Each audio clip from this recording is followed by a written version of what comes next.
All right, let's talk about leadership. There's a quiet revolution happening right now. For so long, it was all about what a leader knew, what was in their head, but that's all changing. Today, we're going to dig into why what you can actually do is becoming way more important than what you simply know. You know that old saying, knowledge is power? Well, yeah, there's some truth to it, but honestly, it's only half the story these days. I mean, having the textbook answer is great in a textbook, but when the pressure's really on, when the stakes are sky high, just knowing something often falls flat. So, if having a brain like an encyclopedia isn't the secret weapon anymore, then what is, right? What's that one critical thing that separates the truly great leaders from, well, everyone else? That's exactly what we're about to get into. Okay, Section 1, the Modern Leadership Challenge. Now, to get to the bottom of this, we first have to wrap our heads around the world leaders are operating in today. It's like a whole different battlefield out there. The challenges, the sheer speed of everything, it's all changed.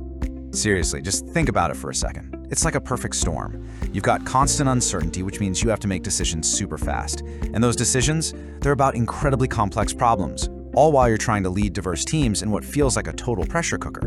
And here's the kicker. None of this stuff happens in isolation. It all feeds on itself.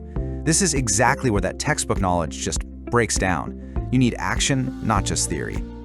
All right, Section 2, defining real competency. So how in the world do you navigate a storm like that? Well, the answer comes down to one really powerful word, competency. This is the key. This is the action-based solution we've been talking about.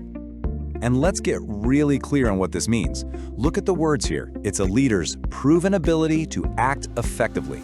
It's the capacity to communicate, to solve problems, to guide people with confidence. See a pattern? It's all about action. Competency isn't some fuzzy idea in your head. It's the real-world, visible proof that you can get things done. It's about doing, not just knowing.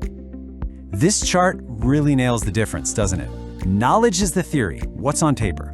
Competency, that's performance. That's what happens under pressure. It's like this. Knowledge is having the map. Competency is actually climbing the mountain, especially when a storm rolls in. It's all about applying what you know when it really, truly matters. And this quote, man, this just hits the nail on the head. Competency is what turns knowledge into action, what transforms theory into performance. Think about it like this. Knowledge is the fuel. It's essential, right? But fuel on its own doesn't go anywhere. Competency is the engine. It's what actually converts that fuel into movement, into real results. Without it, all that knowledge is just sitting in the tank, not doing a thing. Okay, Section 3, the shift, knowing versus doing. So because of all this, we're seeing this massive shift in how organizations are looking at leaders. The whole game is changing, moving away from knowing and straight towards doing. Yeah, all around the world, the essential question for leaders is changing. Smart companies are waking up to the fact that a fancy resume full of credentials doesn't automatically mean someone's going to be a great leader. So they're basically tearing up the old playbook and asking a totally new and way more powerful question. And here it is. It's so simple, but it's absolutely profound. The old question was, what do you know? But the new question, the one that really matters is, what can you actually do? And believe me, this isn't just semantics. This is a complete game changer. It shifts the entire focus from a piece of paper to what you can prove right here, right now. Okay, Section 4, how competency is measured. So this brings up a really good question, right? If competency is this all-important thing, how do you see it? How do you measure something that can feel so abstract? Well, it turns out you see it in a person's actions. It becomes visible through their actual behaviors, especially when the heat is on. How does a leader perform under pressure? What's the quality of their decision-making when it counts? Can they keep their cool and rally the team when everything's going sideways? These are the things you can actually observe. These are the real metrics of leadership. And here's the best part. Because you can see these things, you can also develop them. This is why leadership training has changed so much. It's not just sitting in a lecture hall anymore. It's about getting your hands dirty in simulations. It's about practicing strategic thinking, handling fake but realistic crises, and making tough decisions that have actual consequences, even if they're just in a training environment. All right, Section 5, the core of leadership growth. This really brings us to the heart of it all. Let's wrap this up by talking about why focusing on your competencies is absolutely the key to growing as a leader.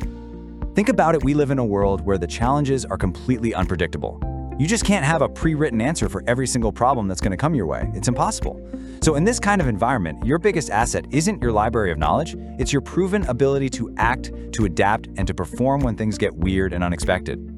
I want this to really sink in. Competency isn't just important, it's essential. This isn't just some nice-to-have skill. It's not the latest corporate buzzword. In the world we live in right now, it is the absolute foundation of leadership. It's completely non-negotiable. And that, right there, is the core of meaningful leadership growth. So if there's one thing to take away from all this, it's this. Focusing on and developing your competencies, your ability to do things, is the single most direct and powerful way to become a better leader. Period. Everything else really is secondary. So as we finish up, I want to leave you with a question to think about. We talked about those building blocks of leadership: strategic thinking, handling a crisis, communication, all of that. Which one will you choose to build first? Because remember, the path to becoming a great leader doesn't start with what you know. It starts with that first intentional step of doing.